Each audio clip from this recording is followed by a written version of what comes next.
Ayo, back at it again. Thank you all for tuning in.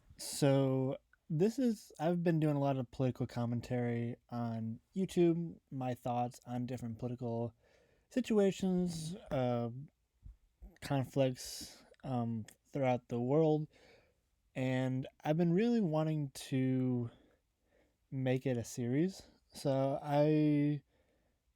In my last video, I explained that I'm going to name it as Valkyrie because I am interested in mythology, and my last name is V, so I was trying to come up with a V name. So we're going to name it Valkyrie as my political commentary series. So, I actually wrote a couple of different articles and published them to Substack. So basically, NATO is using Ukrainians as cannon fodder and essentially fighting Russia to the last Ukrainian. So if we go to deepstatemap.com, we see that the map hasn't particularly changed a whole lot. There was the initial thrust from Kyiv in 2022. The Russians pulled back, and then they started focusing in the Donbass, and they started focusing more towards the south and east instead of focusing on Kyiv. So NATO has had its intentions of trying to get Ukraine into the NATO alliance for a very long time. And to be completely honest, I think that's not going to even happen because. So I wrote an article. I called it NATO's Operation Barbarossa is Failing. So the context behind that title is so Operation Barbarossa in the Second World War was Hitler ordered Barbarossa was the invasion of the Soviet Union. That was June of 1941. That first year or so, even into 1942, pretty there was a lot of success for the Germans on the battlefield. And once you get to the end of 42, early 43, that's really when the tide started turning in the Soviets' favor. The Germans lost at Stalingrad, which is current day Volgograd, and ultimately Barbarossa failed. So NATO has been trying to get Ukraine into NATO for a long time, and NATO's been pouring hundreds of billions of dollars and a lot of material to the Ukrainians, but the Ukrainians don't have the manpower. So NATO expansion into Ukraine is failing because Ukraine is losing. And the reason why Ukraine is losing is because they just don't have the manpower to defeat Russia. NATO's version of Operation Barbarossa is failing because Ukraine is losing the long war of attrition, even though Ukraine is winning the war of public perception.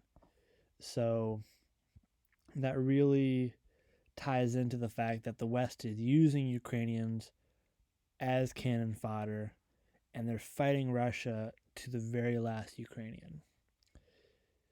The moral of the story is Ukraine does not have the numbers to win against Russia. They just don't. If you look at pre-war population, Ukraine had a pre-war population of roughly 40 to 45 million people. Pre-war Russia had about 140 to 145.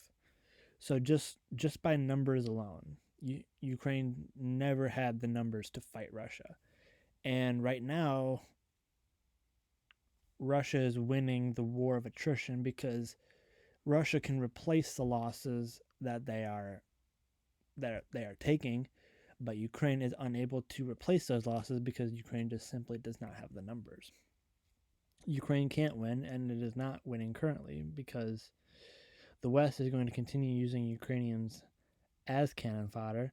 Ukrainians are dying. The military-industrial complex that President Eisenhower, in his farewell address to the nation, warned us about, that military-industrial complex is profiting off of this war, when Ukrainians are dying. Russians are dying, Ukrainians are dying, but the military industrial complex in the United States and in the quote unquote collective West is profiting off of this war. So if we go back to the map, there hasn't been a whole lot of movement along the line, but there has been some movement here and there. The counteroffensive from the Ukrainians, there was a lot of hope in that counteroffensive because that was the point when Ukrainians could have been able to sever the land bridge between Crimea and the Donbass.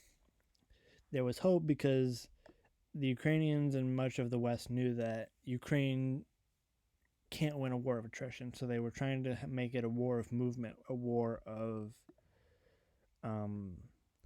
logistics. But that counteroffensive failed, so there was the Ukrainians tried to push all the way from the Dnipro River all the way towards Volodar, trying to push towards Tokhmak, trying to push towards the Sea of Azov, and trying to advance towards major cities such as Melitopol, Berdyansk, and Mariupol. However, that offensive failed, and the war has really kind of shifted towards the east. There's been a lot of fighting around the Bakhmut direction in the past year or so. Chasiv Yar has become the major focal point as of right now.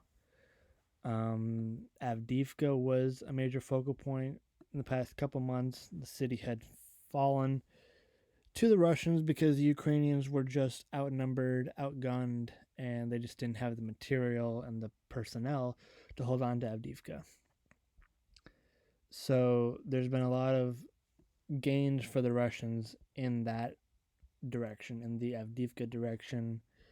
The Ukrainians, I just don't see have the numbers to hold on to this line of contact much longer. Obviously, I've talked about the fact that they just don't have the numbers, and it's true because Russia has 3-to-1 manpower.